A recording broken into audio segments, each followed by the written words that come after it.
এই হচ্ছে মাতৃভক্তি। আমাদের সকলকে এই মাতৃভক্তি আমাদের থাকা দরকার।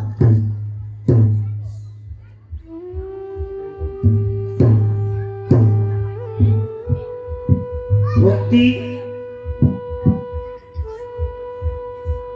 পিতামাতার প্রতি শ্রদ্ধা, পিতামাতার প্রতি গুরুবাক্য বলা, এগুলি আমাদের অপরাধ চলে। যেই মা আমাকে 10 মাস 10 দিন যিনি গর্ভে রেখে এত কষ্ট ভোগ করে লালন পালন করলেন, তবু সেই পিতা মাতাকে আমরা শ্রদ্ধা করি না।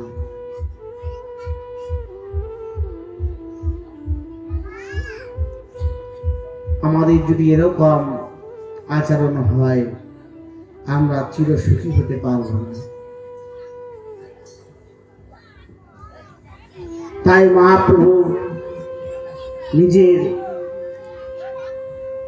মাতৃভক্তি শিক্ষা দিলেন জগৎকে।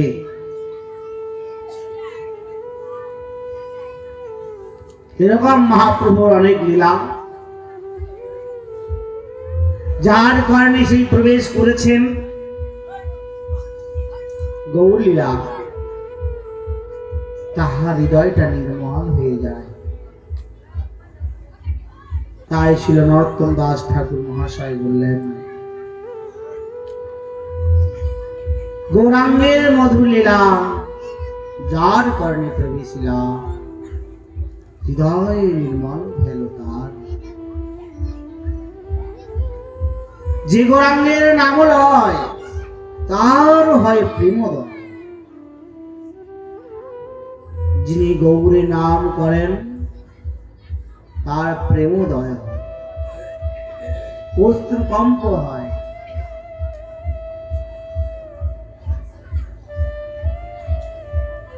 তার ময়ূরাই বলিহারি, বলিহারি প্রেম ভক্তি। গৌর হচ্ছেন প্রেম দাতা।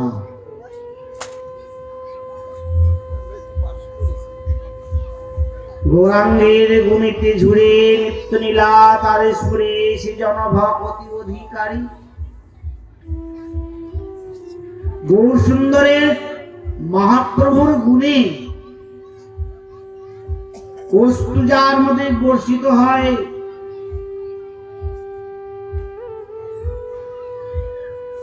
গৌর প্রেম আস্বাদন করে রঘুনাথ দাস গোস্বামী পাঠ,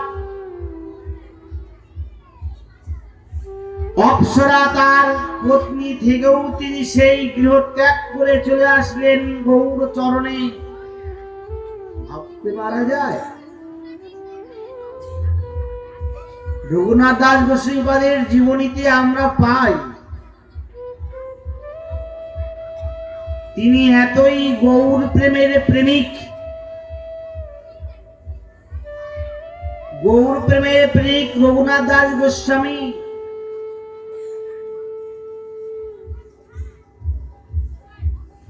এত সুন্দর স্ত্রী দিয়েও তিনাকে বাঁধতে পারেনি।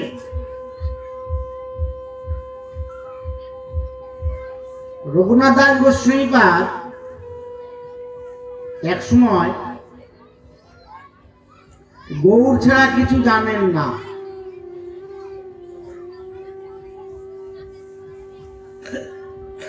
পিতা চিন্তা করলেন, এই পুত্রের গৃহে কি করে রাখা যায়।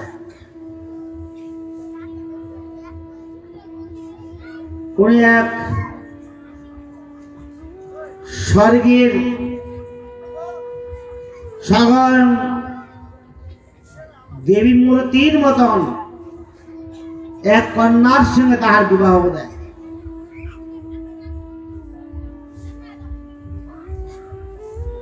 বিবাহ দিলেন।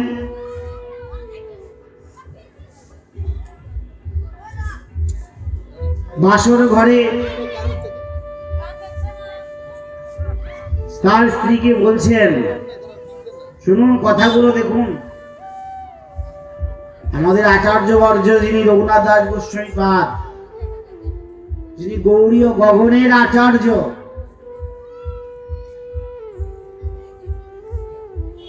স্ত্রী বলছেন, স্ত্রীকে বলছেন আমি একটা কথা বলবো, তুমি আমার কথা শুনবে? কি কথা বলো? তুমি কি আমাকে ভালোবাসো? এটা কেমন কথা বলো? স্ত্রীকে স্ত্রী স্বামীকে ভালোবাসবে না, এটা আবার কোনো কথা? আমি সব কিছু ছেড়ে দিয়ে আজ তোমার হাত ধরে আমি এখানে এসেছি, তোমাকে তোমার মুখ চেয়ে তোমার ভালোবাসায় আমি পিতা মাতা বন্ধু বান্ধব সকলকে ছেড়ে এসেছি। তোমাকে ভালোবাসবো না আর কাকে ভালোবাসবো? আমরা তো সকলেই দেখা যায় স্ত্রী, স্ত্রীর মনোভাবটা হওয়ার কি দরকার, কিরকম দরকার? ভালো করে মন দিয়ে শুনুন। সারা জীবনই সংসার করবেনি তো, বাড়িতে তো যাবেনি। আজকে দিনটা একটু আপনাদের কষ্ট দিয়ে বসিয়ে রাখবো, কাল থেকে আর বলবো না আপনারা আসুন এই বাসরেতে, কালকে থেকে অনেক সময় পাবেন। একটু ধৈর্য ধরে বসুন, একটু হরিকথামৃত পান করুন, আপনাদের কল্যাণ হবে। ভাগবত কথা সকলেই শ্রবণ করতে পারে না। কোটি জন্মে সুকৃতি থাকলেই তবেই ভগবত কথামৃত অমৃত কর্ণে পান হয়, কৃষ্ণ কর্ণামৃত পান হয়। সকলেই কর্ণে প্রবেশ করবে না, ভালো লাগবে না।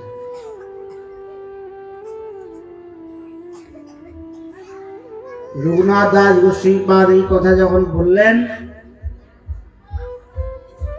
বলো তোমার কি কথা? বলছে দেখো, আমাকে তো বাবা মা জোর করে বিবাহ দিয়েছে, আমি যে একজনকে খুব ভালোবাসি গো, তুমি আমাকে একটু সময় দিবে? তখন গৌরের মহিমা, গৌরের লীলা, গৌরের করুণার মহিমা তার স্ত্রীকে বললেন বাসর ঘরে, প্রায় রাত পুড়িয়ে যাবে, অতক্ষণ গৌর কথাই শুধু তার সঙ্গ হচ্ছেন তার স্ত্রীর সঙ্গে।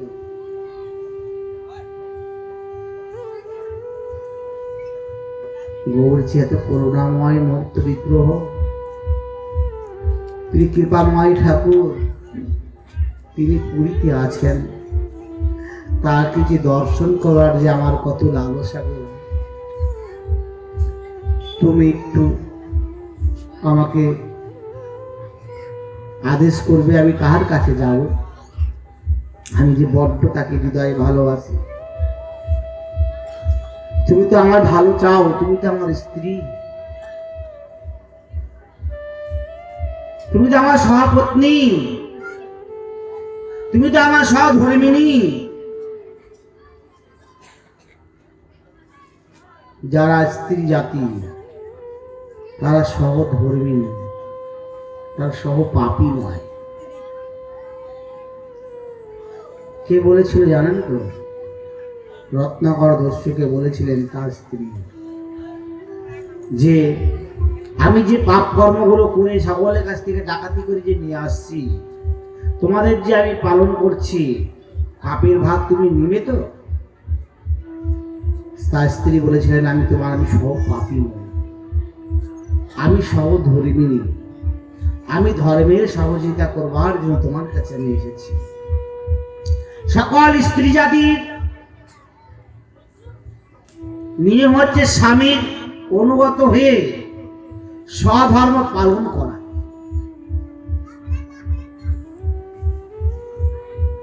একদিন সেই বাসর ঘরে রঘুনাথ দাস গোস্বামীপাদ গৌর মহিমা, গৌর কীর্তন করছেন। গৌরের এত গুণ,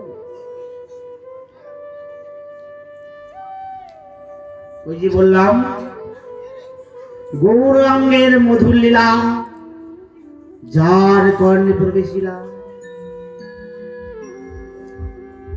গৌর মহিমা যার কর্ণে প্রবেশ হয় তাই হৃদয়টা নির্মল হয়ে যায়, কোনো পাপ পাপ কিছু থাকে না, সমস্ত কিছু দূরীভূত হয়ে যায়। এই হচ্ছে গৌর মহিমা।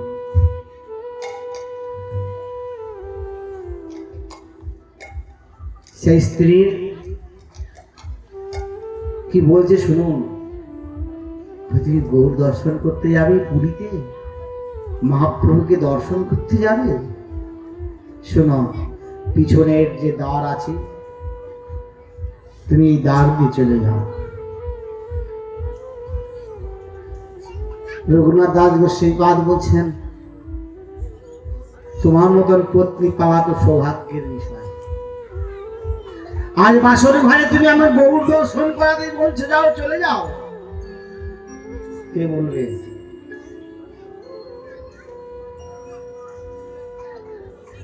যেই চলে যাচ্ছে সেই স্ত্রী বলছে দাঁড়াও। রঘুনাথ দাস গোস্বামীপাদ বলছেন হ্যাঁ হ্যাঁ তুমি কি বলতে চাও আমি যা বুঝতে পারছি, আমি আবার আসবো তো, আমি ওখান থেকে ঘুরে আসবো। বলছে আমি সেইটা বলছি না তোমাকে,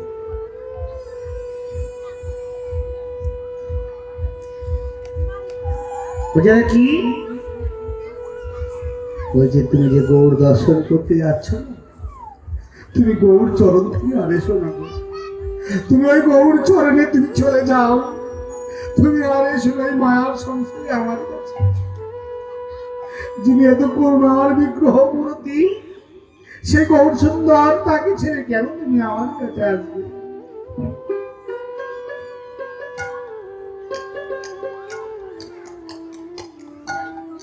আবার যে চলে যাচ্ছেন আবার বলছেন দাঁড়াও,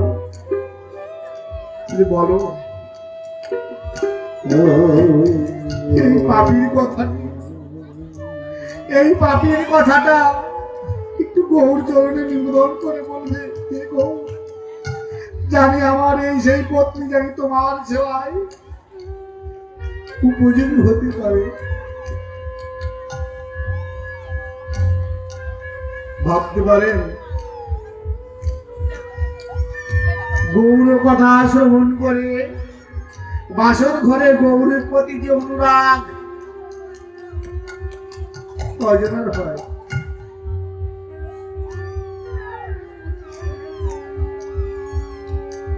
তার স্ত্রীকে বলছেন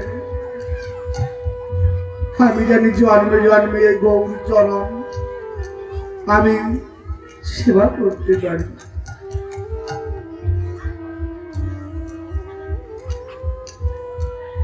এই হলো তার গৌর ভক্তি।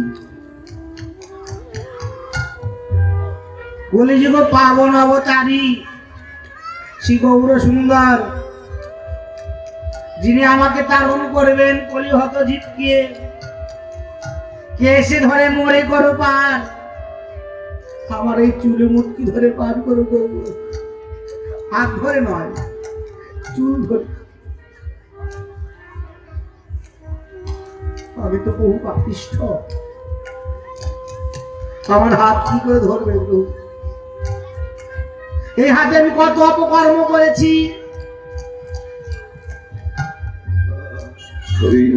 এই হাতে কত জীবকে আমি মেরেছি, হত্যা করেছি। তুমি কি আর আমার এই পাপিষ্ঠ হাতে ধরবে না? এই চুলে ধরে আমায় পার করো তোমার ভবনদী।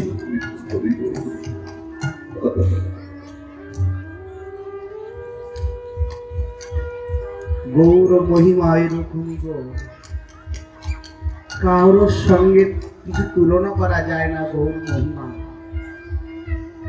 আমার মহাপ্রভুর মহিমা যে কত অপার, শ্রবণ করলে কত দৈন্য আসে। যিনি গৌর চরণে জীবনটাকে বিকিয়ে দিয়েছেন, তিনাদের মূর্তি দৈন্যের মূর্তি হয়ে যায়। কারোর কাছে তিনি বড় হতে যায় না, সবসময় তৃণদপি হতে হয়ে যায়।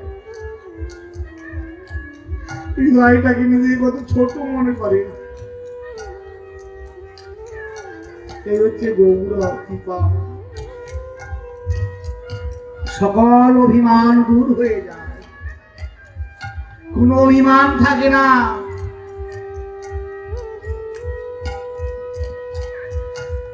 তার জন্য আমাদের এই গৌর চরণে জীবনটা বিকিয়ে দিতে হবে।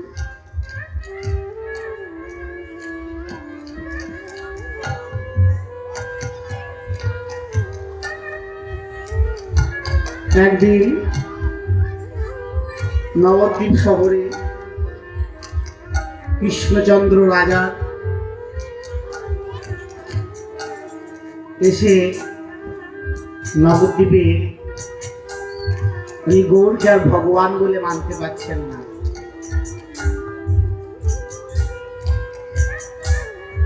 বিচার বসেছে নবদ্বীপে। এসে বলছেন গৌর তো ভগবান নয়। গৌর ভক্তদের মনে খুব ব্যাঘা আঘাত করল। আমার গৌর ভগবান নয়। সিদ্ধ বাবাকে ডাকলেন, ধামেশ্বরের সিদ্ধ বাবা, সিদ্ধ চৈতন্য দাস বাবা। এক বিচারে তিনি বললেন, তুমি ঠিক বলেছ, গৌর যে ভগবান নয় এই কথাটা আমারও মনে সন্দেহ ছিল, আজ বিশ্বাস হলো। কিরকম? কৃষ্ণচন্দ্র যখন জগতে জন্মগ্রহণ করেছিলেন তারও বিদ্বেষী জন ছিলেন কংস। রাবণ যখন জন্মগ্রহণ করেছেন তখন রাম যখন জন্মগ্রহণ করেছেন তখন রাবণ ছিল। কলিযুগে যে আমার গৌর স্বয়ং ভগবান, এখন যে গৌরকে বিশ্বাস করেন না, আজ বিশ্বাস হলো গৌর নিশ্চয় ভগবান। তার জন্য গৌর বিরোধী জন জগতে আছে।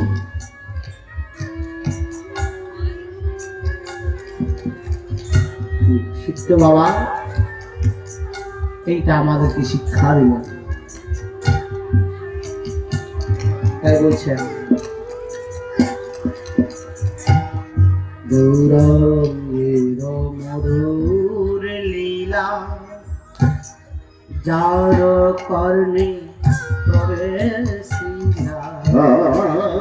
গৌরাঙ্গের মধুর লীলা যার কর্ণে প্রবেশিলা। গৌরাঙ্গের মধুর লীলা যার কর্ণে প্রবেশিলা। আর গৌরাঙ্গের মধুর লীলা যার কর্ণে প্রবেশিলা। হৃদয়নে মলো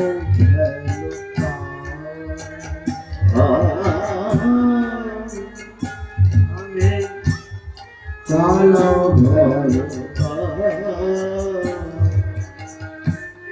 হৃদয়নের মলো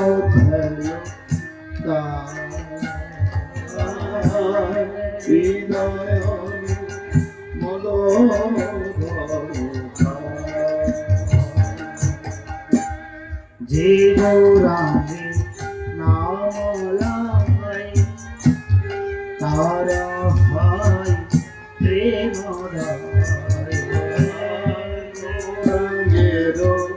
নমো তার হয় প্রেম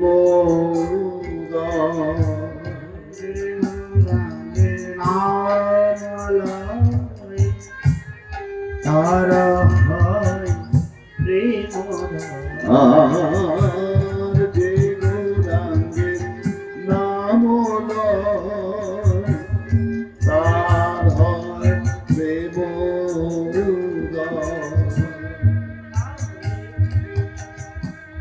তারে মই যাই বলিহারি তারে মই যাই বলিহারি তারে মই যাই বলিহারি তারে মই যাই বলিহারি আর গৌরাঙ্গের গুণেতে ঝুরে জিত নীলাম তার ঘুরে গৌরাঙ্গের গুণেতে ঝুরে নিত্য নীলাম তার ঘুরে জন ভক্তি অধিকারী জন ভক্তি অধিকারী গৌরাঙ্গ জীবনে গৌরাঙ্গের দুটি পদ সাধনা গৌরাঙ্গের দুটি পদ যার ধরে পদ সে জন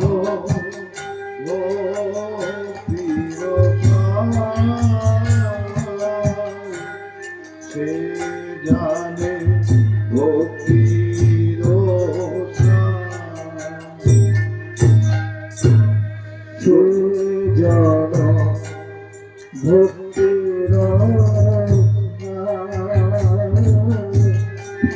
সে জন ভক্তির সে জানে ভক্তির রস সে জানে ভক্তির গৌরাঙ্গের সঙ্গীগণে নিত্য সিদ্ধ করি মানে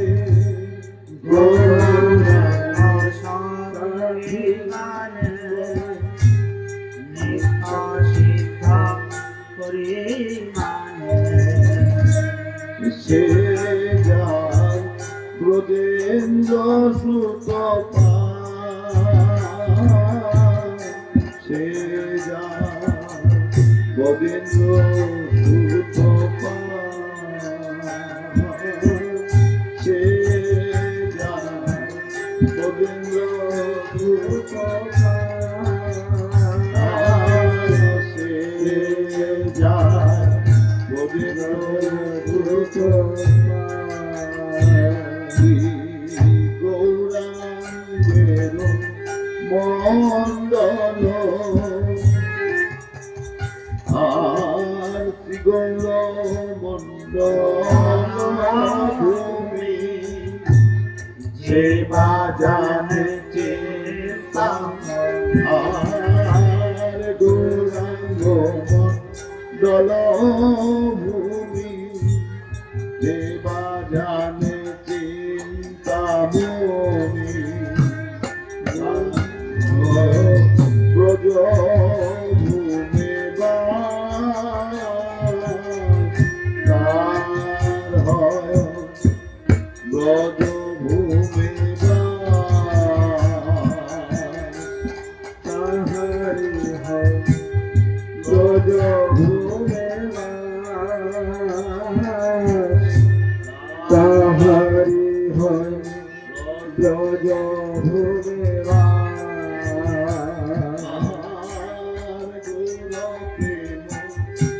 আর নবী সেই তরঙ্গে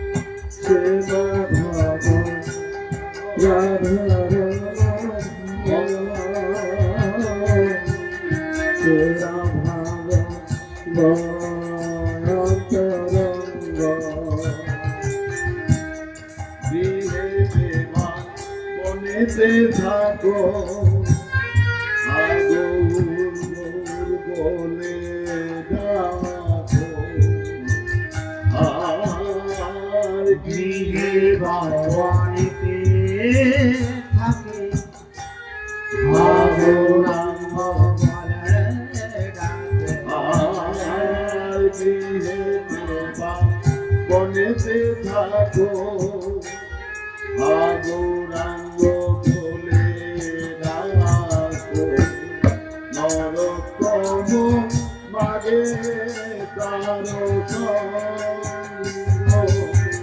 নরোত্তম মাগে তার সঙ্গ নরোত্তম মাগে তার সঙ্গ মাঝে তার সঙ্গ নরোত্তম মাগে তার সঙ্গ নরোত্তম মাগে তার সঙ্গ।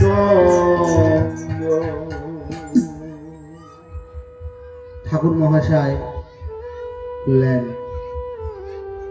গৌরাঙ্গ বনেতে ঝুরে নিত্যলীলা আরস ফুল। গৌরাঙ্গ গুণেতে ঝুরে অর্থাৎ গৌর গুণেতে যার অশ্রু বর্ষিত হয় অর্থাৎ নয়নের জল যার চোখে আসে তাহার সেই নিত্য লীলা। নিত্য লীলা মানে ব্রজের লীলা, বৃন্দাবনের লীলা। যদি গৌর গুণেতে যদি আপনার বা আমার যদি নয়নে অশ্রু বর্ষিত না হয় তাহলে আর নিত্য লীলা স্মরণ হবে না। নিত্য লীলা এখনো সেই বৃন্দাবন নিত্য লীলা হচ্ছে। গতদিনও বলেছিলেন কোন কোন ভক্তবাণী দেখিবারে পায়। ভগবান এখন লীলা করেন। ভাগ্যবান জীব না হলে কখনোই ভগবান লীলা সে দর্শন করতে পারে না। তাই নিত্য লীলা তার সুরে সেজন্য ভগবতী অধিকারী যিনি নিত্য লীলা দর্শন করেন তিনি একমাত্র ভক্তির অধিকারী। ভগবানকে তো আমরা ভক্তি করি কিন্তু গৌর বলে কি আর কাঁদতে পারি? মাধবীকে বলছেন মহাপ্রভু, মাধবী একটু কৃষ্ণ বলে কাঁদো তো। ছোট্ট বালিকা কৃষ্ণ কৃষ্ণ বলে কাঁদতে শুরু করেছে। আসে আমার চোখের জল। কৃষ্ণ কথা বললে কি আমার চোখের জল আসে? এই হাল্লা করবে না। এই হাল্লা করছে কেন? হ্যালো হরে কৃষ্ণ। আমি কমিটি প্রভুদেরকে বলছি মঞ্চের পেছনে অনেক বাচ্চারা একটু দুষ্টমি করছে, কথা বলছে, ওদেরকে একটু অন্যদিকে নিয়ে যান, একটু সরিয়ে দেন। কৃষ্ণ কথায় হয় শান্ত পরিবেশ। মঞ্চের পেছনে যারা আছো বাচ্চারা তোমাদের বলছি তোমরা দূরে চলে যাও। ভগবানের কথা শ্রবণ করতে গেলে শান্ত পরিবেশ দরকার। সনকাদি ঋষিবৃন্দ, সুখদেব গোস্বামী, গোকর্ণ আদি সব নদীর তটে, গঙ্গার তটে, সুরধনির তটে, মলয় বাতাসে গৌর কৃষ্ণ গোবিন্দের কথা স্মরণ করেছেন, শ্রবণ করেছেন। ভগবানের কথা শ্রবণ করতে গেলে কি নিজেকে অতি শান্ত স্থির চিত্ত হতে হবে, তবেই যদি ভগবানের কথা স্মরণ করতে পারবেন।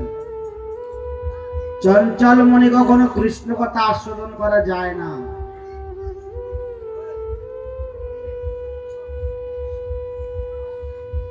বাড়িতে তো ঝগড়া করেনি, আবার এখানে এসে কথা বলতে হয়। হ্যাঁ, কত ঝগড়া করে, তবুও জানে একটু এখানে এসে একটু ঝগড়া করে। একটু মায়েরা একটু উৎপাত করে বেশি। হ্যাঁ, তাও এখানে দেখছি কেউ করছে না, অনেক একটু শান্ত আছে। হ্যাঁ, বহু জায়গায় যাই আমরা, এদিকে ওখানে উৎপাত করে, কৃষ্ণ কথা শ্রবণ করবে, কৃষ্ণ নিন্দা করে। একটু ধীর স্থির করো, বসুন। প্রসাদের ব্যবস্থা আছে, গোবিন্দের মহাপ্রসাদ পেয়ে যাবেন। আজই তো লাস্ট, আগামী দিন আপনাকে ডিস্টার্ব করবো না। আর বলবো না, চুপ করে বসুন। আজকে একটু কষ্ট করে বসুন। গৌরাঙ্গে গুণেতে জুড়ে নিত্যলীলা তারেশ্বরে সেই জন ভক্তি অধিকারী। গৌরাঙ্গের সঙ্গীগণে নিত্য সিদ্ধ করিবাণী। যিনি গৌরাঙ্গের সঙ্গীগণ, অর্থাৎ গৌর সুন্দরের মহাপ্রভুর যিনি সঙ্গীগণ ছিলেন, রূপ গোস্বামী, সনাতন গোস্বামী, জীব গোস্বামী, গোপাল ভট্ট গোস্বামী, স্বর গোস্বামী, অষ্ট গোস্বামী বৃন্দ বা নদিয়াবাসী বৃন্দ, মহাপ্রভুর বন্ধু বান্ধবাদী, নিত্য সিদ্ধ পরিমাণে। নিত্য সিদ্ধ অর্থ কি? নিত্য সিদ্ধ, তারা নিত্য পরিকর। মহাপ্রভুর যারা ছিলেন সকলেই নিত্য পরিকর। কেউ বাংলাদেশে অবতীর্ণ হয়েছেন, কেউ রাঘদেশে অবতীর্ণ হয়েছেন, কেউ উৎকলে জন্মগ্রহণ করেছেন, কেউ শান্তিপুরে জন্মগ্রহণ করেছেন, আবার সকলে গৌর প্রেমে আবার নবদ্বীপে আবার সম্মিলিত হয়ে গৌর গোবিন্দের সেবা করে জগৎকে দেখিয়েছেন। তাই যিনি এই গৌরব পার্শ্বদগণের বা এই নিত্য সিদ্ধগণকে যিনি মানেন, তার হয় ব্রজেন্দ্র সুত পাশ। সে কোথায় যাবে? বৃন্দাবনের ব্রজেন্দ্র সুত, বৃন্দাবনের কৃষ্ণের কাছে সে যেতে চলে যাবে। গৌরমণ্ডল ভূমি যে বাজানে চিন্তামণি, তার হয় ব্রজ ভূমি বাস।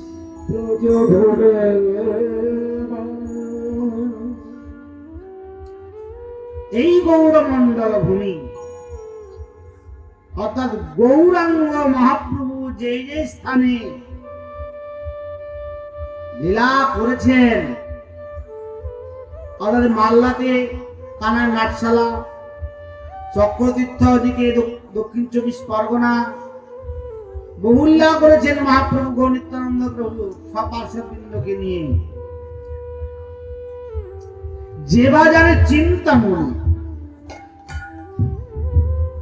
যেই মণিকে লাভ করা যায় চিন্তা করলে, এই গৌর মণ্ডলে যদি চিন্তা করা যায়, সেই চিন্তামণিকে লাভ করা যায়। যে বাজারে চিন্তামণি, তার হয় ব্রজভূমি বাস।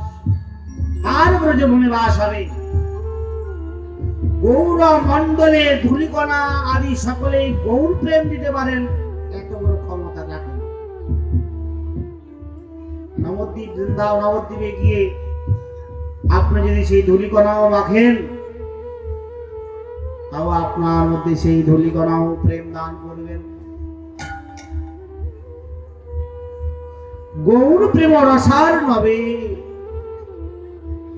যিনি গৌরাঙ্গের যে প্রেমে যিনি রসে যে ডুব দিবেন, সেই তরঙ্গে যেবা ডুবে। এই সমুদ্রে, গৌর সমুদ্রে, গৌর প্রেম সমুদ্রে যিনি ডুব দিবেন, সেই তরঙ্গে যেবা ডুবে, যিনি ওই তরঙ্গের মধ্যে ডুব দিতে পারবেন, গৌর প্রেমিক যিনি ডুব দিতে পারবেন, সে রাধা মাধব অন্তরঙ্গ, সে রাধা মাধবের অন্তরঙ্গ পরম ভক্ত হবে।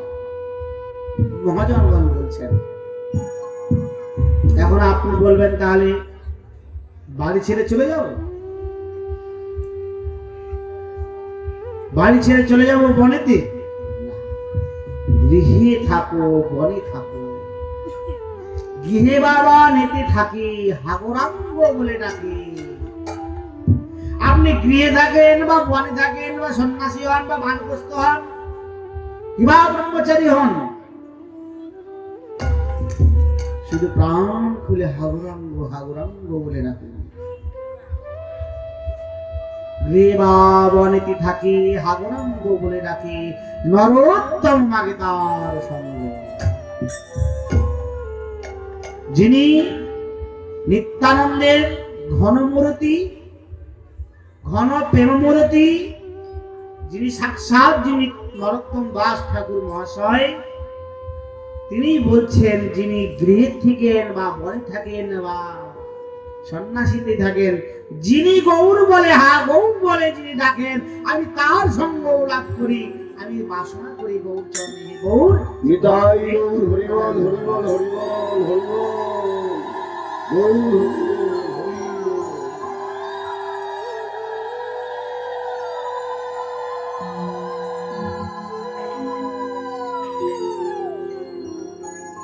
তাহলে এই বাসনা হে গৌর,